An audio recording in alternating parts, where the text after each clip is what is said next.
Now, a lot of you have sent in more or less the same question, which is what happened next in the UFO story and what did the extraterrestrial tell you? So before I go into that, remember that this is a very, very long time ago when the world was very different to the one we have now. I mean, there was no information technology to speak of, really. There was no smart, clever phones and pods and pads and laptops, and there wasn't instant communication. You know, it was a phone or a letter put into the letterbox. And even less so for me, as I lived and worked on barges. I was always moving, carrying freight, both in the UK and in parts of Europe, the rest of Europe. So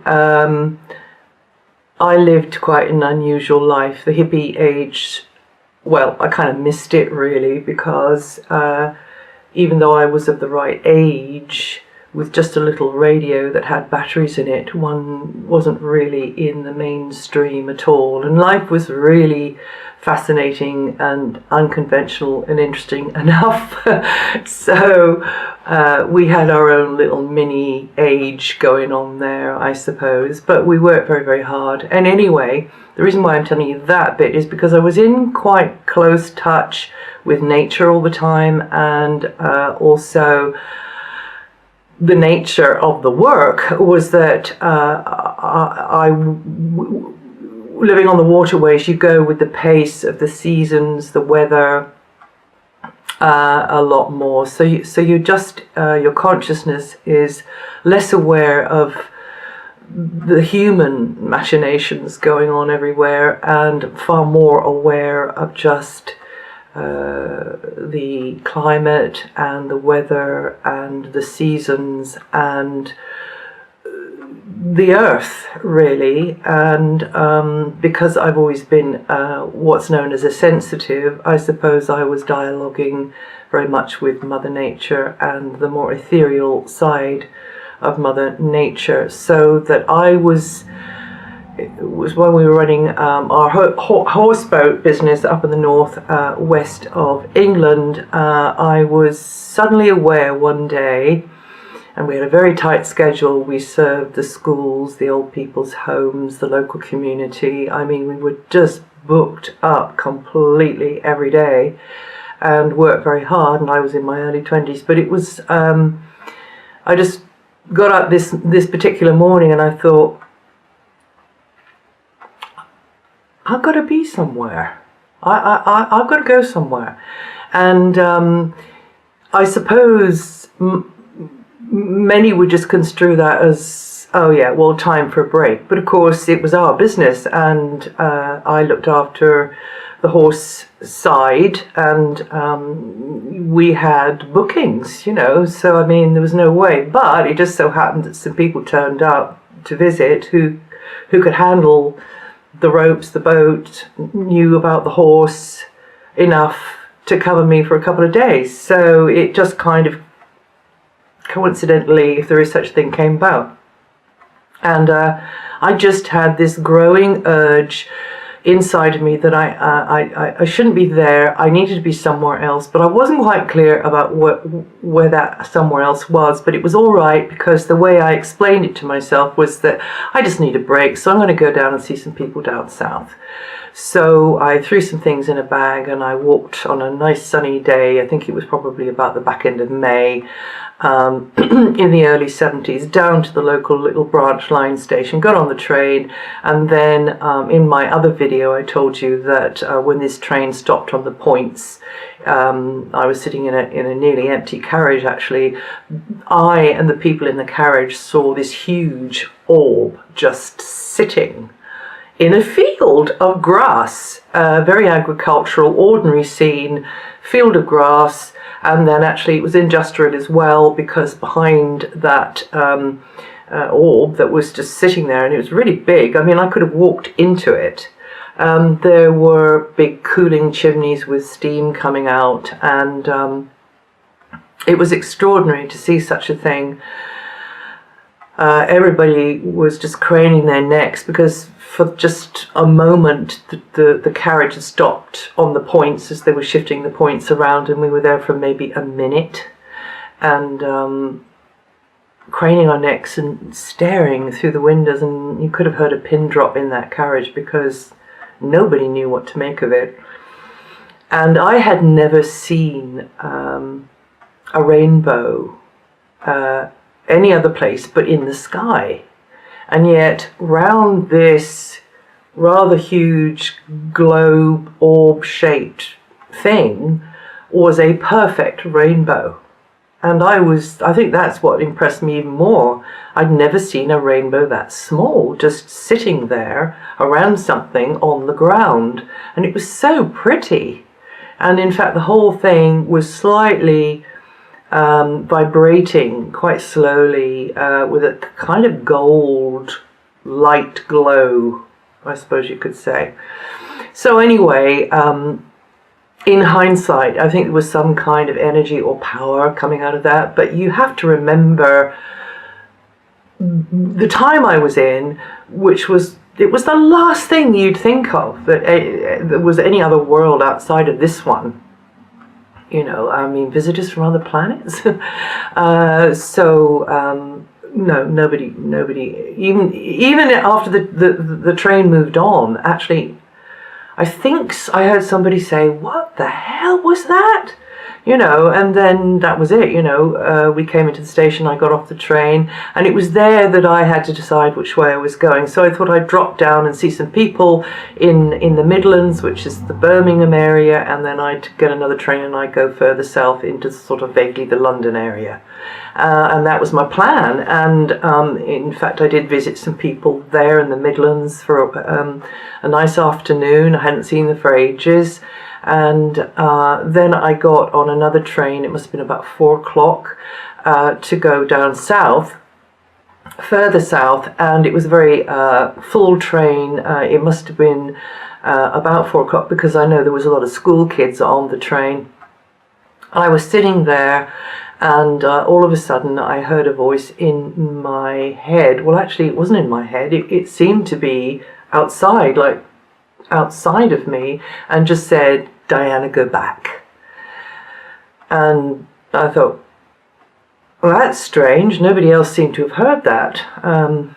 So anyway, just carried on sitting there. And after about 5 more minutes, I heard it again. And I knew then that it was actually very loudly inside of my head somehow, right in the middle of my head. And I'd never had such an experience before or since, as a matter of fact. Not like that. And it was a male voice. And the thing about it, it was quite familiar in some strange way. But anyway, I thought something's going on here. And being of a curious nature, I thought, right, well, I'll go back. So I got off at a little tiny country station and waited quite a long time for another train that was dropping off where I wanted to go. Got on that one and got back. It was evening, and I thought, well, I'm here now, what happens next? But that's the kind of thing you sort of do when you're in your 20s, isn't it? I mean, the world is an amazing sort of magical place to discover. So I just thought, okay, well, now I'm here, and I thought, well, I'll just go and visit with some friends, or see if there's any boat people that I know down in this big area in Birmingham, where the boats used to come in at the end of the day if they were in the area and tie up. And I did that, and then I thought I'd go for a stroll. I still had this feeling that I was meant to be somewhere, but once I got back to Birmingham, I kind of felt like I'd arrived almost, but there was still a little piece of the puzzle that wasn't quite fitting. So I came back to the station again, really quite late at night, because after a while of walking around, and Birmingham is architecturally, you know, some really, really beautiful places in Birmingham, lovely buildings, and it's a really interesting city. It's sort of, I don't know, like the London of the Midlands in a way, although it's not as large. It's got lots of really interesting history, Birmingham. And anyway, I thought, this is ridiculous. What am I doing? I'm going to miss the last train. So I quickly went back to the Bullring Centre, where New Street Station is, and I just missed the train.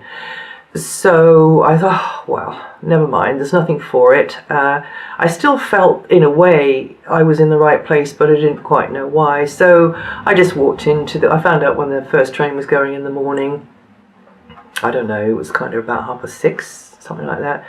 So it was then probably about 10:30, and I just walked into this very modern, brightly lit waiting room with sort of reddish coloured, plasticky looking seats, and I thought, oh well, I'll just sit down there, I'll probably read my book, and then I'll just kind of nod off. And there was nobody actually in the seats, but there was a lot of backpackers. I remember there was a little group of them, and they were sitting down on the ground. They were obviously waiting for an early train, and some of them were reading, some of them were just kind of dozing and leaning on the backpacks and leaning against the wall. But the strange thing was, when I came in there, it was then, as I walked in there, it was like a veil was slightly over them, like they were slightly somewhere else. And I can remember blinking my eyes, because it was like, what I mean is, like they were on the other side, or I was on the other side. That was a bit odd.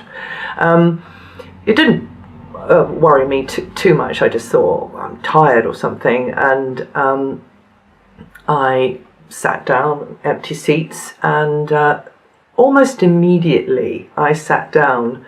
To my left, I heard a voice that said, "Hello, Diana." And I turned to see an elderly man sitting there as I saw him.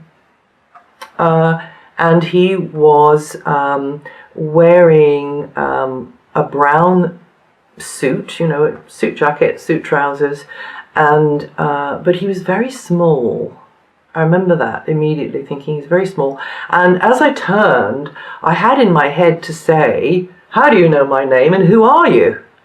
But as I turned and then looked into his eyes, which were very, very blue, and they were of a blue it's hard to describe,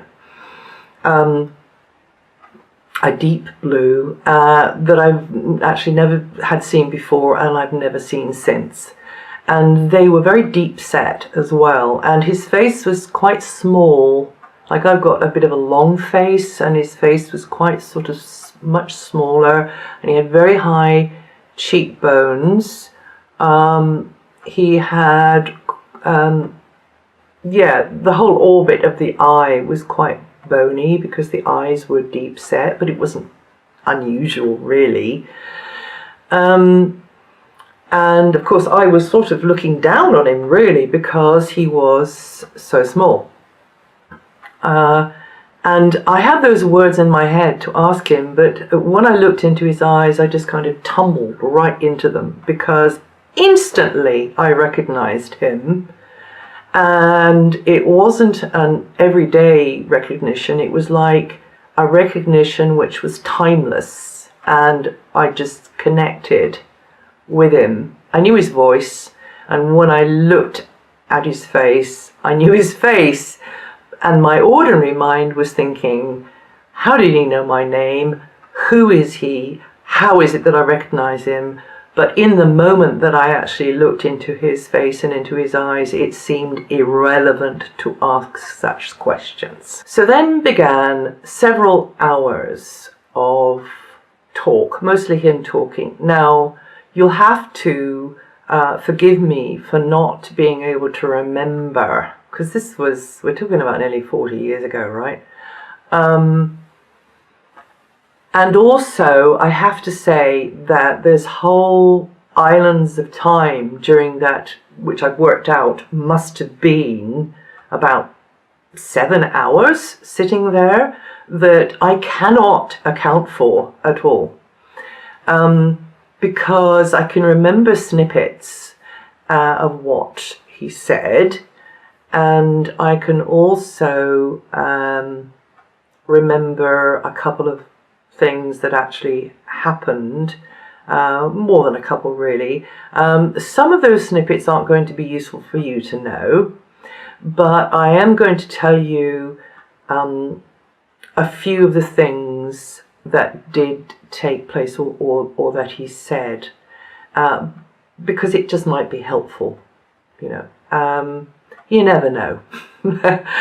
So, okay, so these questions seem to be relevant. All of a sudden, we seem to be elevated into a sphere or a consciousness where ordinary linear thinking did not apply. And again, I'm looking back on it now because I was in my early 20s. I'd never been interested in UFOs or ETs, although I kind of always knew they existed, strangely, I have to say. Being born on an island off the west coast of Canada, I can remember as a child just looking up in the sky and kind of seeing little light zipping across and thinking that's part of the world. That is the world. Same as the trees and the seas and the roads and the humans and the animals. That's little lights going across the sky. It's the world, and I don't think I ever would have mentioned it to anybody because I just thought everybody knew. So anyway, here I am in my very early 20s with this little guy. And he did look like a little human man. Not a midget, not a dwarf. He wasn't misshapen in any way. But here we were in this kind of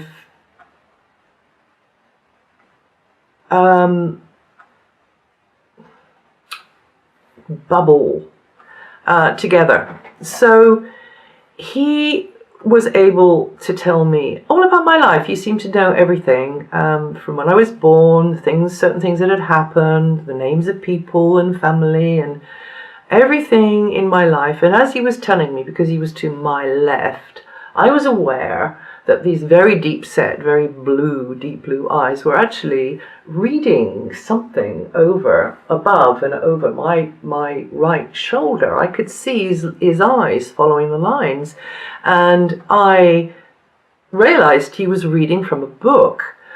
And I have kicked myself so many times for not saying to him, I think you're reading from a book. What is the book? What are you reading from? But again, it seemed irrelevant. Sad but true. So anyway, yeah, he told me all this stuff. He also, let me see what else is useful for you to know.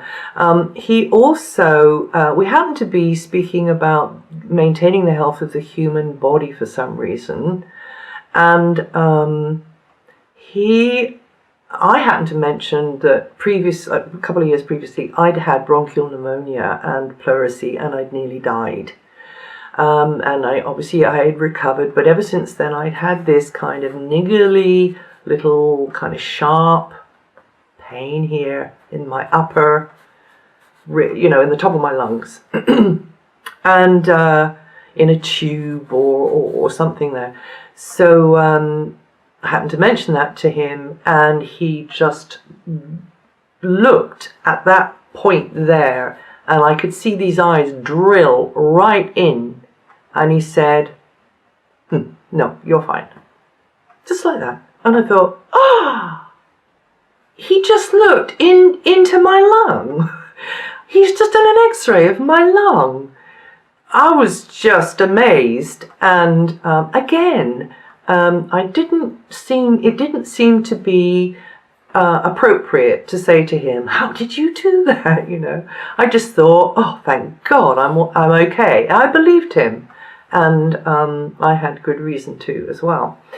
He had an old brown leather battered case with him. And I remember asking him, because he told me, okay, this might be important, and it's quite ironic really. He said that he was a conductor. So I said, oh, does that mean you have a baton, a conductor's baton? And he said, yes, it's in my case. And I said, oh, could I have a look at it? And he put it on his lap, he opened it up, And I'm still aware of the backpackers along the wall, and they seem to be, all of them asleep now. They all had their eyes closed.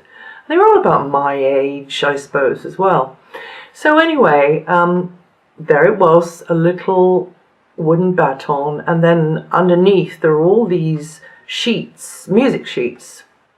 Now, I've never been educated in musical notation, but I looked at these music sheets and I could see these funny squiggles and symbols all along what I thought were the staves, the lines. But since then, and again in retrospect, I wonder now whether I was looking at musical notation because it looked kind of like something else. But anyway, yes, he was musical. He said his instrument was the horn. He was a conductor. He also told me that he belonged to a group that were connected to the number 9. Now again, that sounds really strange, doesn't it? I'm connected to a group. In fact, he said it was a caravan of others. He didn't say people or beings. He said others. That is the number 9 caravan, right? And he didn't mean, I think, like a trailer. He meant, like in the old sense of the word, the caravanserais, which, like maybe with the Bedouin, would go across great stretches of desert. And so, again, in hindsight, I thought, oh, okay, that might have meant, he was with a group that were traveling across great territories through space, maybe. I really didn't know, because I didn't make the connection that he could have been somebody other than just a rather extraordinary little person for quite a few years. In fact, it went out of my mind, really. Although every now and again I would have a reminder of that encounter, which I'll tell you about in a minute. The other thing that he said to me was that there was going to be a shift in consciousness on the planet. And remember, we're in the early 70s, so that was a long way off. And that certain people alive now were here specifically to help, in a way, midwife that consciousness, to give it a little bit of help to be born. And he's told me that I was one of those. And of course, I went, right, and it went straight over the top of my head. But again, I didn't challenge him on that. This is, again and again I've kicked myself for not picking him up on things, but it's very difficult to describe to you that it was just irrelevant. It was a little bit akin to having a dream, meeting a teacher in a dream, and you're just sitting there and the teacher is telling you loads of stuff, and you actually, when you wake up, you can remember it. It was a little bit like that, but we were very much in a very brightly lit waiting room, with, it was in the middle of the night, but there still were noises going on in the background and so on. And anyway, the other thing he told me, out of the things that might be useful for you to know, he sort of fixed me with his eyes, and I felt really safe with this older person. I know my mother had taught me never to talk to strangers, but I felt completely at ease because he was very familiar for some strange reason. And he looked at me and he said, "We do not judge, we only observe." And I have remembered that all my life because I have thought at certain junctures that I've been far too judgmental. And particularly in my work, it's not a question of judging somebody, it's simply a question of observing what you can and giving them feedback on that with no opinion on it at all. So kind of neutrality. But yeah, he said, remember this, we do not judge, we only observe.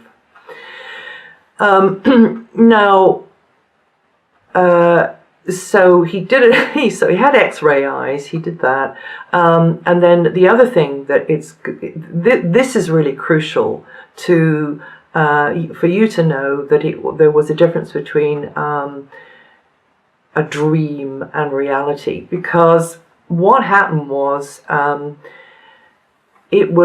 suppose we'd been sitting there for several hours, because suddenly the tannoy, the loudspeaker thing, came on, and they announced the first train. And I remember him listening to that, and then they, a little while later, I think a minute or two, announced another train. He said, "Oh, well, that'll be me then." And he said, "Let me take you with me." And I thought, and their mother's voice echoing in my head, "Don't talk to strangers, don't go anywhere." So, and I was young, and I was quite near that childhood time, so I said, "Oh, no, well, thank you very much, but I'm going down to see my friends, but thank you very much anyway." And because he was concerned about me for some reason, and yeah, I mean, life wasn't easy, in those days for this or that or the other reason, but, it was just life. And he said, "Okay, fine, that's not a problem." Or rather, nobody said that's not a problem then. He just said, "Okay." So then he said, "Right, well, I hope everything works out for you all right." And as he said that, my left hand was kind of on the arm of you can't see, but it was on the arm of the chair. And he just put out and I'd been looking at his hands, because I should have told you that I was very familiar with palmistry. I used to read people's palms at school, in break time or recess, you may understand, and also at parties. It was kind of a party trick, and it was long before my mother ever confessed. I think she was a bit ashamed of the fact that her mother, in other words, my grandmother, used to read palms and tea leaves as well. That was her party trick. So, and because that's the way things like that were viewed in those days, oh, it's just a little party trick, we don't really talk about it. So I was very familiar, and I used to love looking at the shapes of people's hands, and I could pick up a lot of information about people just by the shape of their hands. And I had been very fascinated by his hands, because his hands were incredibly long-fingered, elegant hands. I mean, really long fingers. Beautiful hands. And they didn't seem to fit properly with his really quite short stature, they were kind of out of balance. But just at that moment, he had my hand on the arm of the chair, and he just put out his right hand, and he just very gently tapped, just once, the percussion of my left hand, as he said, "I hope everything will work out all right for you, my dear." And of course, he'd been telling me all this stuff. He'd been telling me a role I was going to play in my future, and it's just mind-blowing. And he'd been reading from a book and all of this stuff. And I didn't ask him how he could do that, but at the moment that he touched my hand, I just felt this shot of really powerful energy go all the way up my arm, all through my head, my shoulders, my legs, my torso, my legs, and all the way down to the ground, my feet. And almost immediately, I lost the sensation of making contact with the soles of my feet on the ground. And I looked down at my feet, and I could swear that they were that far off the ground, but not so you'd notice, they were on something, they were on a force of some kind of force, but it wasn't the floor of the waiting room. Anyway, I began to feel a bit, already during the whole of the day, I'd been knowing I had to be somewhere, I had an appointment or something, and then of course, there I was, I turned up in the waiting room of the station in this city, and we'd met in this very bizarre way. He delivered his information, and as I said, there's whole islands of it I've forgotten, because how can I account for all those hours? But some I haven't, and some you don't need to know, and I'm telling you this. And at the moment, my hands started to burn. Not in a horrible way, it was just like a prickling, tingling, buzzing sensation. And I remember looking at my hand, I think it was, then he said, "I'll get us some tea." because he had about 10 minutes and the cafeteria had opened. So he stood up, and as he stood up I thought, blimey, he's only as big as I am sitting down. So anyway, he walks off, and I saw him walking away in this ill-fitting, because it didn't really fit him properly, this suit. It was very, very odd. Anyway, he walked off to buy us 2 cups of tea. And I looked at my hand, and there was a deep red line that went right down the percussion from the top, right down there of my hand, which had never been there before, and I happened to know it because I know palmistry. I knew palmistry very well. I'd studied the lines in my hands for hours on end. And that just doesn't happen. I'm right-handed, so the left hand is to do with, actually it's supposed to be a reflection of the neural pathways in the brain, what you're born, what you come in with, and the right hand is how you use those potentials in this life now. And so the left-hand lines aren't really supposed to change, or not supposed to change much. And the right-hand lines can change a lot if you're right-handed, and maybe it's the other way around if you're left-handed. So I'm looking at this line which had appeared instantaneously in my hand. And I'm gobsmacked. I don't know what to make of it at all. But also I'm feeling very quite light, sort of spacey. I'm still aware of, you know, my case, where I was, when my train was. You know, I wasn't completely out of it, but I was in 2 worlds in a way. So anyway, he comes back with the tea, and it's very hot to hold the plastic cup, so I remember putting it down on the ground.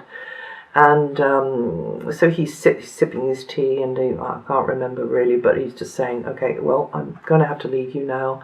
I'm hoping everything will go well for you. I have to be on my way. Would you like me to help you carry your case to the stairs for your platform, or the lift, or the elevator, or whatever it was, the escalator thingy? And I said, oh yes, thank you. Sipped a bit more of this very hot, scalding tea, and I had a case with double handles. So he actually took one handle and I took the other, and we walked together through the doorway out of the waiting room into the long sort of corridor that went along with the platforms going down off, 1, 2, 3, 4, all the way to the end, which was number 9. And he said, mine's the number 9. And I thought, oh, he said number 9 was important, didn't he? And so he said goodbye, just waved in a friendly way, and left me standing there at the top of my one, which is going to be number 2 platform. And he walked along to the end of the corridor, and I watched him go in this ill-fitting suit towards the end wall before he turned down to the right. And he then disappeared from view. But before that, as he was walking down to the end wall, there was a great big poster on that wall with Guinness advert on it. And as he was walking towards that wall, I could see that Guinness advert beginning to appear through his body, through his back, in a way. And I was thinking, can I actually see the paper of the poster coming through his body? And to this day, I don't know the answer to that question, because then he turned right and he disappeared out of sight down the escalator to his platform. I decided at that point that I wasn't going to go down to the train and go down, because it was so early in the morning as well. I mean, who was going to be up when I got there? It was an hour-and-a-half train ride. So I thought, I'll go into the big cafeteria, which is now open, and I need to get some food. So I went in there to have breakfast and probably another cup of tea. And as I was sitting there and I was eating, I began to become aware that I was picking up on, there was a number of other people, and maybe some of the backpackers were in there too. I was picking up on what people were thinking. Not in any word for word punctuated way, but just the general thoughts that were swirling around, their concerns, their anxieties, their plans. I could isolate one person and know what kind of mood they were in and what they were planning. I could isolate another and another and another, and also I began to become aware that there were huge orbs of color around people as well. And Okay, so anyway, this went on, and I did actually change my mind, because I thought, do you know what, I'm going to go back. I'm going to go back to the horse and the boat, and I'm something is happening here which is really important.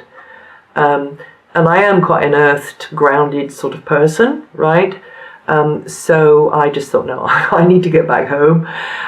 So I actually did get a train back up north, and again I came off at the junction place. This would have been in the morning. I had to wait for my connection to the branch line to take me back to my home base with the boats. So I came again into the cafeteria after an hour and a half train ride, something like that, and had another cup of tea. And there's a lot of tea drunk in England.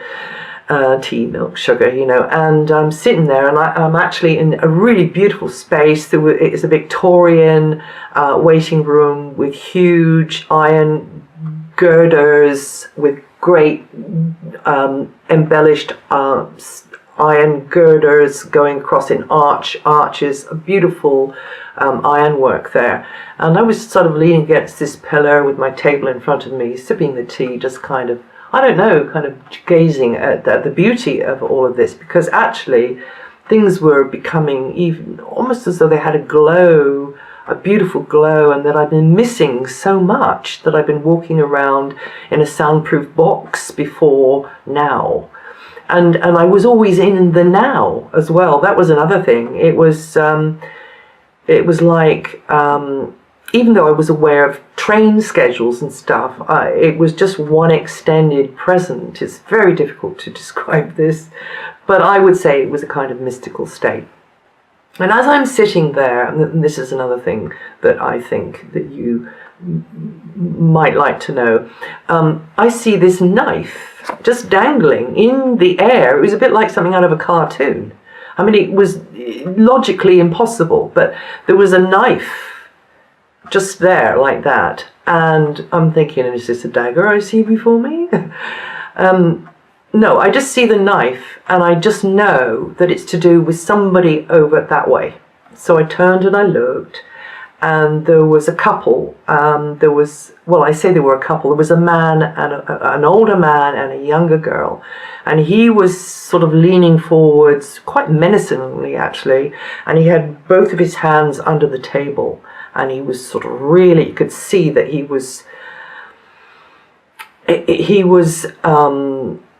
was a lot of red around him, right? And the girl was right back in her seat like this, much, much younger. I mean, it could have been his daughter, actually.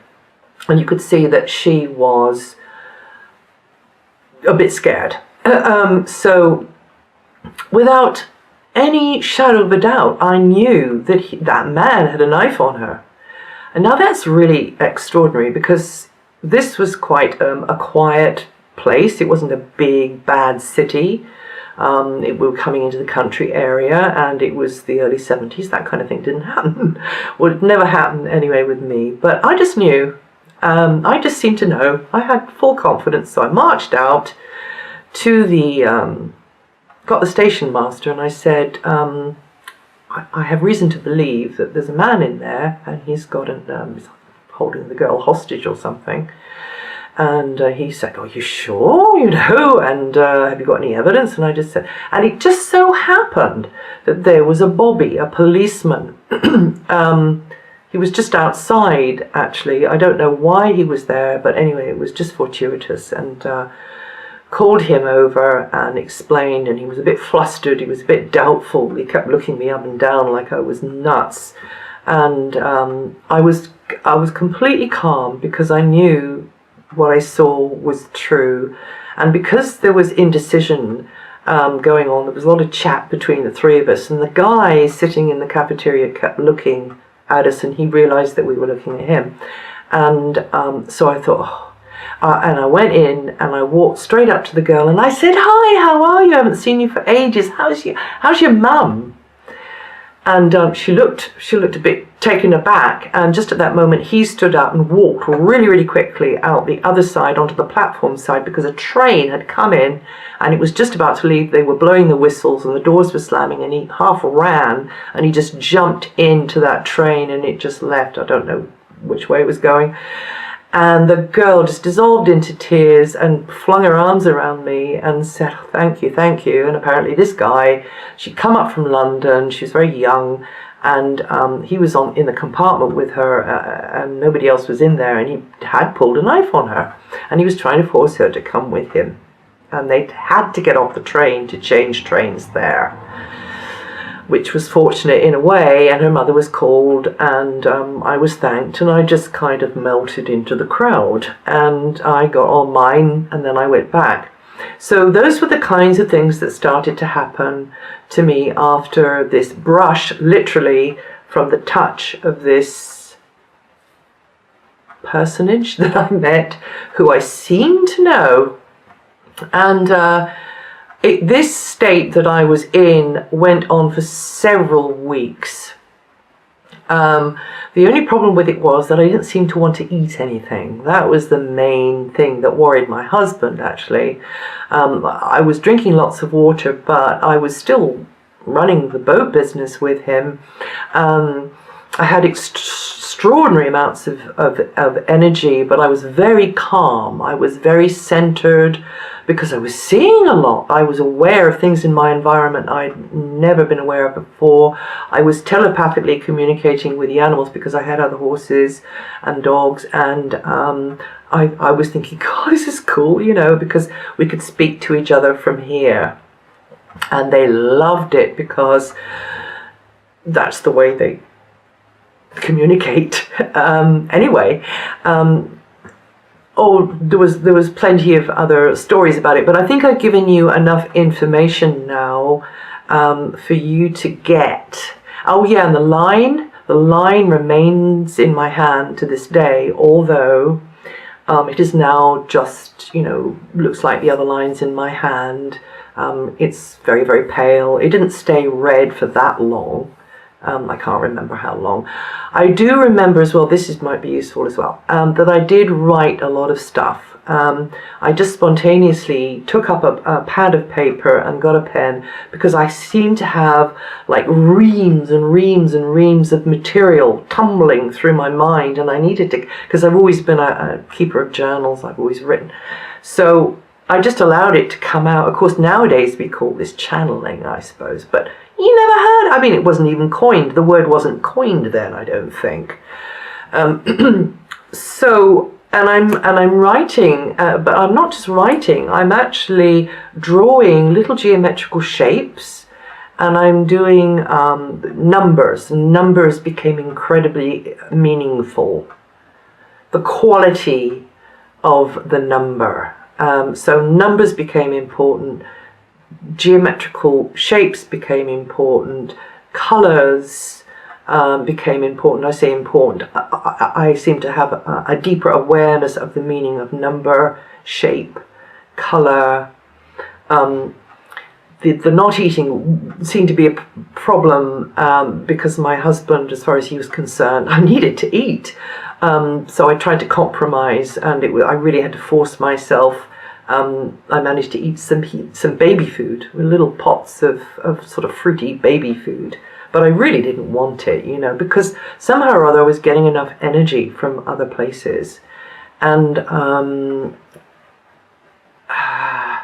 so this was a kind of elevated mystical state which was sustained for many weeks. Unfortunately, down the years, all of that written material, before you ask, it just kind of got lost. I've moved so many times. I've done so much traveling.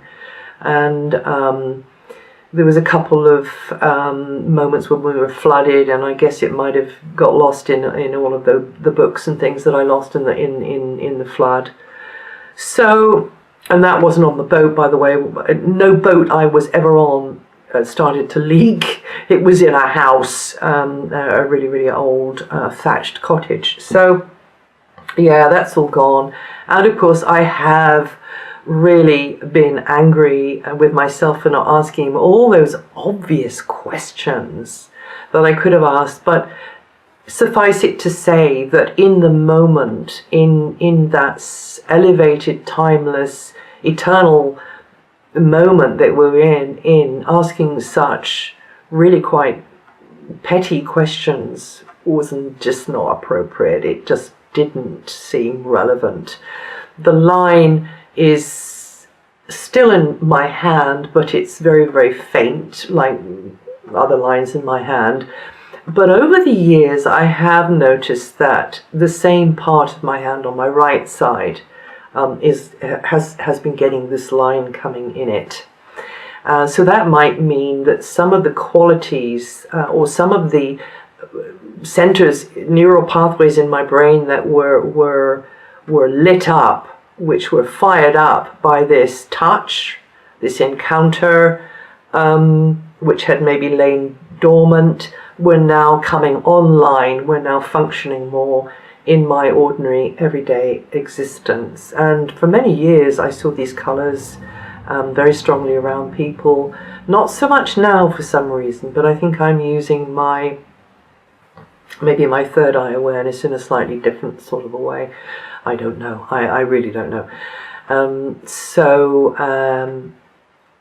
I hope that answers your question, and there's been a long answer, but it deserved a long answer. And really, I have to say that I've never had another meeting or encounter in a dream state or in an everyday waking state the same as that. I have had other, what one would loosely call paranormal experiences right from when I was tiny, really. But nothing as powerful as that, because it really did in some ways change the course of my life. But it didn't really start to manifest itself until maybe 20 years later after that encounter. So what I do know, because I'd already started studying astrology way before I'd had this meeting, because I already had an interest in it.